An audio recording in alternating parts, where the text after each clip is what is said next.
Hi guys! Welcome back to my channel, to my page. Grabe yung experience ko sa Vietnam guys. Kararating ko lang alas 4 ng madaling araw. Sila si Amo kahapon pa. Nauna sila bago ako kasi kasama ko sa flight yung kapatid niya, ni Amo. Kami ang magkasama. Tapos sila nauna ng I think 4 hours. So, grabe yung experience namin doon sa Vietnam. Pero nilalagnat ako last day, kahapon.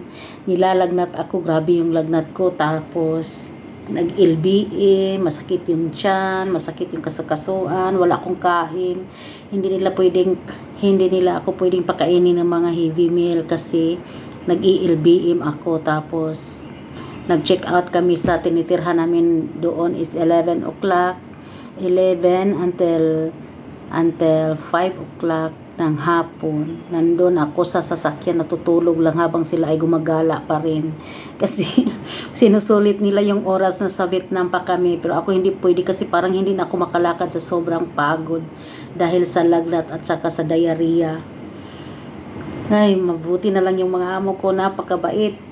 Yung kapatid niya parang nurse ko na lagi nagbibigay ng gamot, ng tinapay, tubig. Ganyan guys.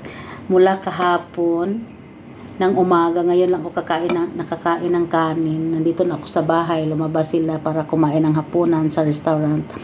Na parang nakakasawa yung pagkain sa restaurant guys. Kaya ngayon ako ay gumawa ng sabaw kahit itlog lang at saka repolyo, okay na sa akin. Wala pa ring lasa.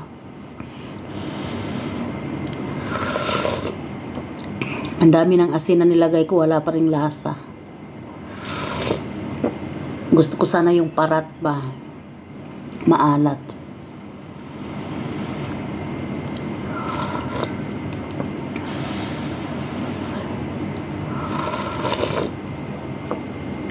Madaling araw na ako nakarating, nakatulog ako alas 5 na, gising ng alas 11, akala ko day off, hindi pala.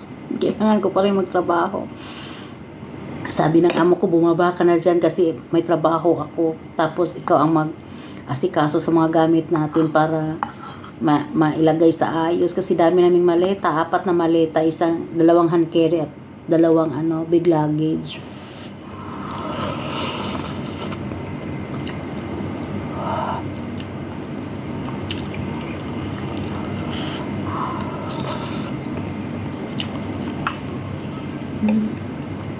Kunti lang yung kanin na nilagay ko kasi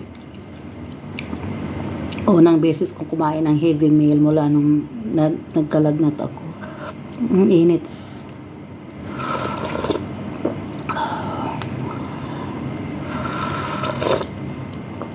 Tapos sabi ni amo, kumain ka kasi paano na yung paparating na araw na ikaw lang maiwan sa bahay at ang bata. Hindi pwede pag ikaw ay magkasakit, mas okay daw na sila magkasakit kaysa ako.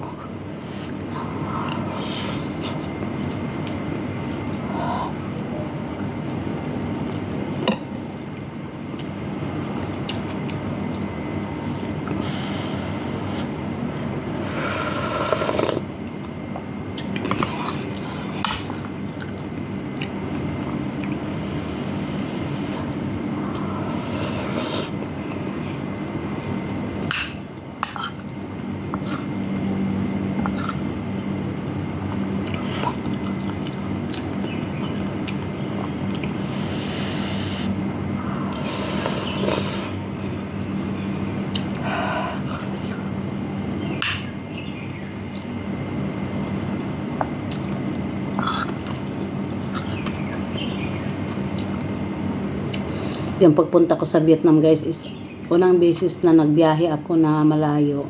Nakasama yung amo ko kasi yung una sa Macau lang kami, malapit lang. Grabe yung experience. Pati picture hindi ako nabitin kasi kahit taga-picture nila ako sila din taga-picture. Taga-picture sa akin.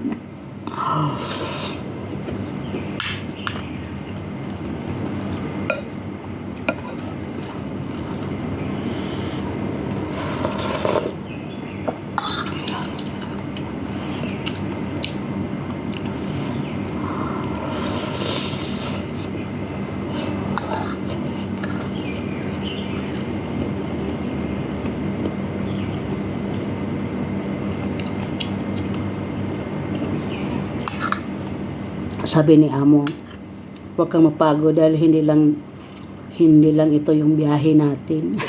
Hindi ko alam kung saan na naman sa susunod at kailan. Basta sabi niya lang, huwag kang mapagod dahil ito ng buhay natin. Palagi tayong aalis.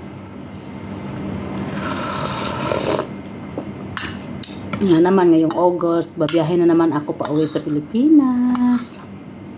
Yun ang buhay ko dito.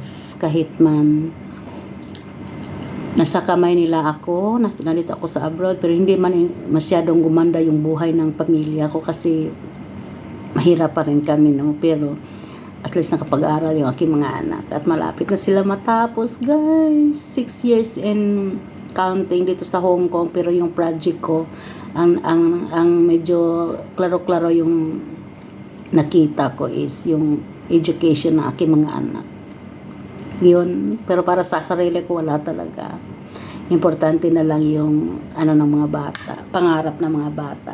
Kaming mag-asawa wala na kaming pangarap pa.